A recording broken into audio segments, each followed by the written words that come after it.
Schedule क्या होगा।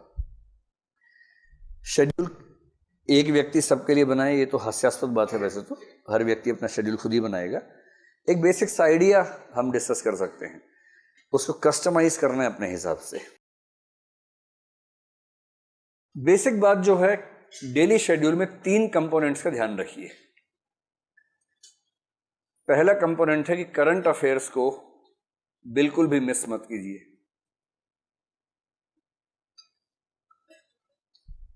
और मेरा ख्याल है करंट अफेयर्स के लिए आप दिन में करीब 1.5 से 2 घंटे का समय रखिए। इसमें मैगजीन भी कवर हो जाएगी, वेबसाइट भी कवर हो जाएगी।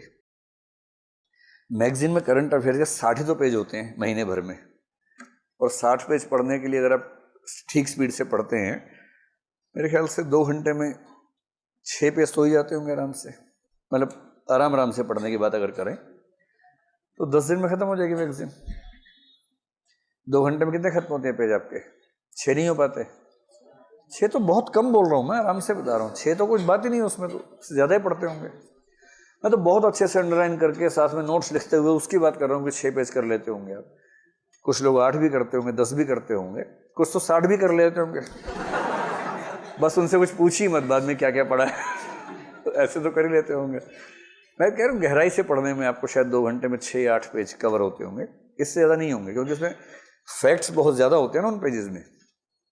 जिन पृष्ठों पर तथ्य बहुत ज़्यादा होते हैं, उन पृष्ठों को पढ़ने की स्पीड स्वाभाविक रूप से कम हो जाती है। वो उपन्यास नहीं है कि आप 1 घंटे में 20 पेज पढ़ेंगे। किसी नॉवल को पढ़ते हो अगर आप 1 घंटे में 20-25 पेज पढ़ रहे हैं तो इस समय आप ठीक स्पीड पे हैं। लेकिन करंट अफेयर्स के अगर आप 20-25 पेज 1 घंटे में पढ़ रहे हैं तो इस समय चिंता की बात है ना। 2 घंटे में 6-7-8 पेज ठीक स्पीड है करंट अफेयर्स के मामले में। तो आप ये कर सकते हैं कि मैगजीन में रोज 1 घंटा लगाएं, क्योंकि 1 घंटा लगाएंगे तो भी आप 20-22 दिन में कवर कर लेंगे उसको। और 1 घंटा वेबसाइट पे लगाएं प्रतिदिन। और ये 2 घंटे अलग से रखिए, मिक्स मत कीजिए। जैसे आप तय कर ले अपना शेड्यूल, जो भी आपका दिन भर का शेड्यूल है। अगर आप रात को देर तक पढ़ते हैं या जल्दी सोते हैं, जैसा भी शेड्यूल आपका है, जैसे आप तय कर लें कि भाई डिनर के बाद के 2 घंटे ये, उसके बाद सो जाए, या सुबह उठते सबसे पहले 2 घंटे ये, वो अपने हिसाब से देखिएगा। क्योंकि आपकी जो नेचर है उससे कंप्रोमाइज़ मत कीजिए। अगर आपको रात को देर तक पढ़ना अच्छा लगता है तो वैसे ही पढ़िए। किसी के कई बेवकूफ़ कहेंगे सुबह उठना चाहिए, इससे ऊर्जा बढ़ती है, ज्ञान बढ़ता है, ये सब बेकार की बातें। बढ़ा लीजिएगा, बाद में बढ़ा लीजिएगा आराम से, है ना। अभी तो पहले अपनी नेचर के हिसाब से पढ़िए। अगर आप निशाचर प्रकृति के, निशाचर रहिए, रात भर पढ़िए, कोई तनाव की बात नहीं है। और यदि मुर्गा प्रकृति के तो सुबह सुबह उठिए और सुबह सुबह पढ़िए। जो भी आपकी नेचर है उस नेचर के अनुसार पढ़िए। एक ही दिक्कत आती है, जो निशाचर लोग हैं उनको दिक्कत ये कि जिस दिन एग्जाम है उस दिन वो सुबह उठ नहीं पाते। उनको तनाव रहता है कि सोएं कैसे। आदत है 4 बजे सोने की, उस दिन 12 बजे लेट जाते हैं, नींद नहीं आती है। ये दिक्कत आती है। इसके 2 समाधान हैं। या तो आप 10-12 दिन पहले से थोड़ा शेड्यूल चेंज करना शुरू कर दें, ये हो नहीं पाता प्रैक्टिकली। दूसरा समाधान है, ऐसी चिंता ना करें और प्रीलिम से 3-4 दिन पहले से नींद थोड़ी बढ़ा लें। 4 बजे सोएं, 12 बजे उठिए, 8 घंटा सो के उठिए। इससे क्या होगा कि एक दिन नहीं सो पाने से असर नहीं पड़ेगा। मैं ठीक प्रीलिम्स की बात कर रहा हूँ। 3 जून को एग्जाम है, 2 जून को रात को नींद नहीं आ रही, तनाव मत लीजिए, इससे कुछ नहीं होने वाला। हमारा माइंड इतना मजबूत है कि वो एक दिन बहुत कम नींद के साथ काम चला सकता है, कोई चिंता की बात नहीं है।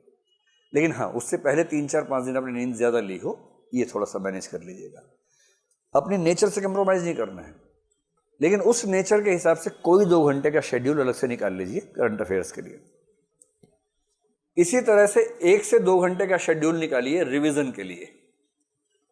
वरना इस पाठ्यक्रम में होता क्या कि एक क्रम से आप पढ़ते जाते हैं, उसी क्रम से पीछे गायब होता जाता है, और फिर आप 2 महीने बाद देखते हैं कि सब सफाचट एकदम, कुछ याद नहीं आ रहा।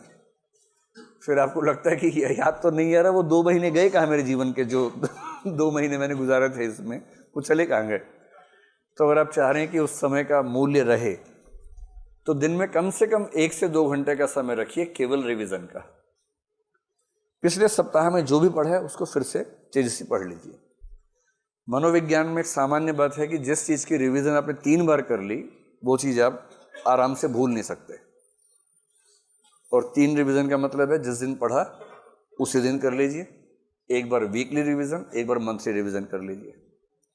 तो रिवीजन रोज 1-2 घंटे। क्या होता है ना, जब पाठ्यक्रम बहुत सारा हो तो हमें लगता है रिवीजन बाद में कर लेंगे, छोड़ देते, पर ये वेस्टेज है। सारा पढ़ते जा रहे हैं, याद एक भी नहीं है। इससे बेहतर है कि 70% पढ़ा पर 70% याद भी है। तो रिवीजन को बिल्कुल हल्के में मत लीजिएगा, और सबसे अच्छा समय सुबह उठते ही सबसे पहले आप 2 घंटा रिवाइज कर लीजिए। बाकी जो है वो शेड्यूल स्टडीज का रखिए, जो नया नया पढ़ना है। और मेरे ख्याल से अब आप जिस दौर में आ गए हैं, अगर आपकी मान लें कि 3 घंटे की क्लास होती है और 4 घंटे ही हो गए, 7 हो गए, तो आप कम से कम 5 से 6 घंटे और निकालिए स्टडीज के लिए। मैं जानता हूं कि जब बच्चे नए नए आते हैं तो हम कहते हैं कि आप 8 घंटा पढ़िए, 8 घंटा सोइए, 8 घंटा घूमिए। 8-8-8 का नियम बताते हैं शुरू में, और नए नए बच्चों के लिए होता है। अब आप बच्चे छोड़ना है, अब आप बड़े हो गए हैं। और मतलब वैसे भी भारत के अलावा दुनिया में किसी देश में ऐसा नहीं होता कि 30 साल के बच्चे अपने घर से पैसे लेके पढ़ रहे हों। तो जब आपको इतनी सुविधाएं मिल रही हैं, आप फुल टाइमर स्टूडेंट्स हैं और कुछ नहीं कर रहे हैं, तो 12-13 घंटे तो बनते हैं कम से कम। और जब परीक्षा एकदम नज़दीक आए तब 8-10 दिन 14-15-16 घंटे भी बनते हैं। उस समय 15-16 घंटे रोज़ की बात नहीं हो सकती, पर 5-7 दिन तो हो ही सकता है परीक्षा के नज़दीक जब हो। इतना घंटा पढ़ना है, और उसमें